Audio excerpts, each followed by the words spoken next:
দিয়েই কেটেছে আমরা যেটা দেখেছি। সেই একাকী থেকেও তিনি ভেঙে পড়েননি, অন্যায়ের কাছে মাথা নত করেননি। আপোষহীনতার যে আদর্শ তার ভিতরে ছিল, সে আপোষহীন সংগ্রাম তিনি করে গেছেন আজীবন আমৃত্যু। জীবনের শেষ সময়ে এসেও যখন তার চিকিৎসার প্রয়োজন ছিল, উন্নত চিকিৎসার প্রয়োজন ছিল, তখন তার পরিবারের তরফ থেকে কিংবা দলের তরফ থেকেও তখনকার আওয়ামী লীগ সরকারের কাছে বারবার আবেদন করা হয়েছে। তবে তখনকার সরকার তাতে সাড়া দেয়নি, বরং অনেক কটাক্ষই করেছে। তখনকার আওয়ামী লীগ প্রধান শেখ হাসিনা বলেছেন, মারে আল্লাহ রাখে কে, এই ধরনের কটাক্ষ বার্তা করা হয়েছে বারবার। কিন্তু সবশেষে তখনও তিনি আত্মসমর্পণ করেননি, তখন অন্যায়ের কাছে নিজেকে সঁপে দেননি বলেই তিনি অজেয় এবং তিনি অমর। এবং বাংলাদেশের ইতিহাসে তিনি তার যে জায়গা করেছেন আপোষহীনতার আদর্শ দিয়ে, সেই আদর্শই তাকে চির জাগরুক করে রাখবে বাংলাদেশের রাজনীতির ইতিহাসে। এবং তারই স্বাক্ষর কিংবা তারই প্রতিচ্ছবি আজকে আমরা এই জাতীয় সংসদ ভবনের সামনে এক টুকরো বাংলাদেশের প্রতিচ্ছবি আমরা দেখতে পাচ্ছি।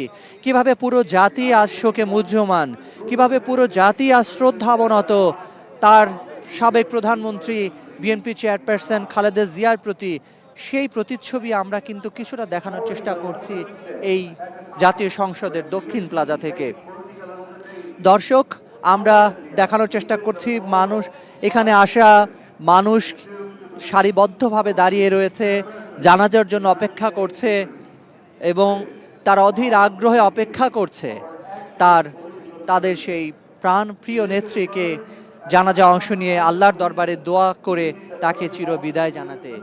এক নজর দেখার আগ্রহে অনেকে এসেছিলেন, কিন্তু তাদের সেই আগ্রহ অনেকেরই পূরণ হয়নি, কারণ তাকে দেখার সুযোগ অনেকের নেই। কারণ বিএনপি চেয়ারপারসনের মরদেহ রাখা হয়েছে পরিপূর্ণ রাষ্ট্রীয় মর্যাদায় এবং নিরাপত্তা বলয়ের মধ্যে। আমরা আমাদের দর্শকদেরকে একটু জানাতে চাই, 1946 সালে জন্মগ্রহণ করেছিলেন বেগম খালেদা জিয়া। তার ডাক নাম ছিল, তার পারিবারিক নাম ছিল পুতুল। সত্যিকার অর্থেই নেতাকর্মীরা বলছেন, পুতুলের মতো করেই তিনি নেতাকর্মী কিংবা দলকে তার নামের সার্থকতা তিনি রেখেছেন এবং পরবর্তীতে পুতুল থেকে তিনি বেগম খালেদা জিয়া হয়েছিলেন শুধুমাত্র তার আদর্শিক নীতির কারণে, তার আপোষহীন নীতির কারণে, তার জাতীয়তাবাদী আদর্শের কারণে হয়েছিলেন। তিনি কখনো নতজানু ছিলেন না কোনো অন্যায়ের কাছে।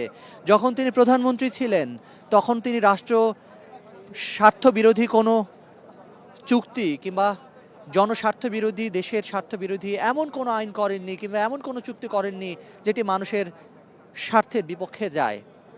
আমরা উল্টো দেখেছি, যখন তিনি বিরোধী দলে ছিলেন তখন আওয়ামী লীগ সরকার যখন চুক্তিগুলো করেছে, নানা চুক্তি করেছে বিভিন্ন দেশের সঙ্গে বা প্রতিবেশী দেশগুলোর সঙ্গে, তখন সেই চুক্তিগুলো যেগুলোর সারা দেশের মানুষ বিরোধিতা করেছে, তার সেই বিরোধিতার সঙ্গে বেগম খালেদা জিয়ার বজ্র কণ্ঠ উচ্চারিত হয়েছে।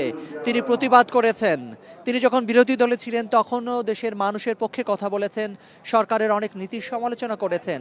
কিংবা যখন তিনি স্বৈরাচার বিরোধী আন্দোলন করেছেন, স্বৈরাচার এরশাদ বিরোধী আন্দোলনে, তখন তার বজ্র কণ্ঠ রাজপথে যেভাবে প্রতিধ্বনিত হয়েছে, ঠিক সেই বজ্র কণ্ঠই তো মানুষের কানে পৌঁছে গিয়েছে, বাংলাদেশের আনাচে কানাচে পৌঁছে গিয়েছে।